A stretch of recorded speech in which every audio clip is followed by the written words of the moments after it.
All right, good afternoon, everybody. I'm Under Sheriff Pat Ivey with the Jacksonville Sheriff's Office. I want to start by saying acknowledging some partnerships that we had in reference to this investigation. From FDLE, I've got Lee Clark here. Project Cold Case, the Jefferson City Police Department in Jefferson City, Missouri. So, unfortunately, I'm here today to discuss a 1999 homicide cold case that occurred on May 17, 1999 at 0940 hours in the morning. The incident occurred at 8267 Riding Club Road East, which, if you're familiar with that, that's in the Deerwood, Bay Meadows area. The then victim was Saad Kawaf, a white male, 39 years of age. The incident, to give a basic rundown of the incident, is the victim, along with his wife, in those morning hours, were approached by a white male and white female suspect, in which the victim was stabbed multiple times and succumbed to his injuries. The female victim was tied up, and approximately $30,000 in funds, cash, was stolen. At the time, we only knew that the suspects were a white male and a white female. So in 2003, 2 DNA profiles were developed, and then all the way in May of 2020, just 2 months ago, through some submissions to the FDLE laboratory for genetic genealogy testing, we developed 2 profiles that actually gave us indications of who our suspects were. Then approximately 2 weeks ago, in June of this year, the FDLE laboratory provided detectives with potential suspect names, where this is where it takes a turn, which we are a little saddened by.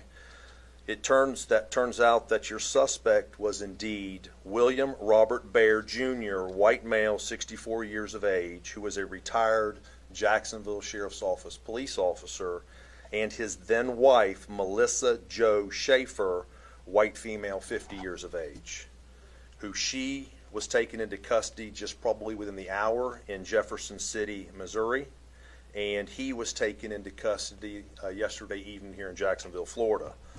He was an active police officer with the Jacksonville Sheriff's Office at the time of the murder, and all the information that we have thus far points to his initial contact and acquaintanceship with the victim stemmed directly from his assignment here at the Jacksonville Sheriff's Office.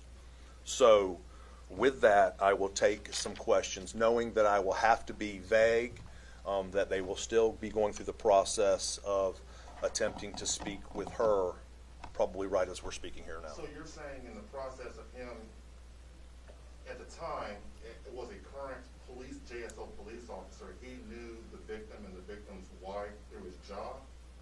So through his specific assignment at JSO at that time, that's what led him to have contact with the victim.